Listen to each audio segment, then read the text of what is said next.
Հայաստանի պատմության թանգարանում բացվել է Դեղին գետի հիշողությունը խորագրով միջազգային ժամանակավոր ցուցադրությունը, որը կտևի 3 ամիս։ Այն կազմակերպվել է Չինաստանի Շանսի թանգարանի եւ Հայ-Չինական գործընկերության կենտրոնի գործակցությամբ։ Շանսի թանգարանից առաջին անգամ նմանատիպ մի հնագիտական հավաքածու բերվեց Հայաստան եւ համադրվեց նաեւ մեզանում պահվող որոշ հավաքածուների հետ։ Ինքը ցուցադրությունը կազմակերպել է բավականին արագ եւ շատ նաեւ թանգարանի բնույթին հարիր, հետաքրքիր կոնտեքստով, համադրության ձևաչափով նպատակը եղել է հիմնականում նեֆրիտից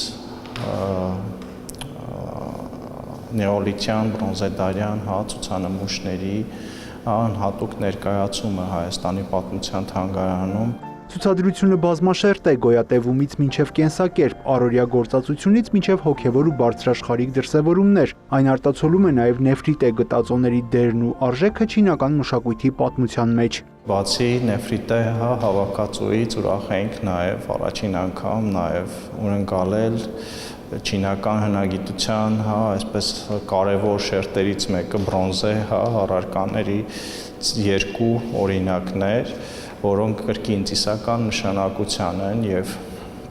ընդհանրապես աշխարհում հայտնի են իրենց յուրահատուկ չինական ժառանգության բնորոշ կողմերով։ Դեղին գետի հիշողությունը ցուցադրությանը ներկայացված են 50-ից ավելի բրոնզեդարյան բնօրինակ նեֆրիտե առարկաներ, սկավառակներ, մատանիներ, խողովակներ, կախազարդեր եւ այլ ուշագրավ ցուցանմուշներ։ Համատեղ փորձել ենք 3 հիմնական հուշարձաններից, այդ գետի երկարությամբ 3 հիմնական հուշարձաններից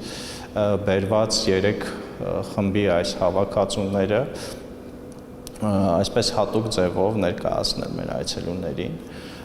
որը կարծում եմ երևութային է, որովհետև առաջին անգամ է ընդհանրապես բնօրինակ թանգարանային հավաքածու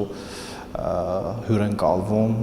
այն էլ հնագիտական հավաքածու հյուրընկալվում Հայաստանում, Չինաստանից։ Պողոսյանը նշում է, նոր գործակցություն են սկսել Լուվրի թանգարանի հետ, որտեղից բերված արժեքավոր ցուցանմուշները հայ արվեստասերներին կներկայացնեն աշնանը։ Սա իրադարձային միջոցառում է լինելու ընդհանրապես, որտեղ առաջին անգամ է, որ Լուվրից հավաքածու է բերվելու Հայաստան եւ հատուկ կերպով, հատուկ ցուցադրական սկզբունքներով է ներկայացվելու։ Մի խոսքով առաջարկում եմ հետևել թանգարանի նորություններին։ Աշնանը իրոք ունենք շատ հետաքրքիր մի անակնկալ մեր հանրությանը, որովհետև 6 ամիս շարունակ, ինչպես նախին ցուցահանդեսի ժամանակ էր Մայրաստվածության այս միջազգային գործընկերային ձևաչափի տարբերակում էր, այնպես էլ այս տարի սեպտեմբերից մինչև մյուս տարի գարնանը կունենանք մի այդպիսի հետաքրքիր հավաքածու։ Պատմության թանգարանի ծրագրերը շատ են, առաջիկայում մեր երկրի հարուստ մշակութային ժառանգությունը կցուցադրվի միջազգային տարբեր հարթակներում։ Դավիթ Պողոսյանը փակագծերը դեռ չի բացում։ Յուրա Վահանյան, Ժիրայր Հաբետյան, լուրեր։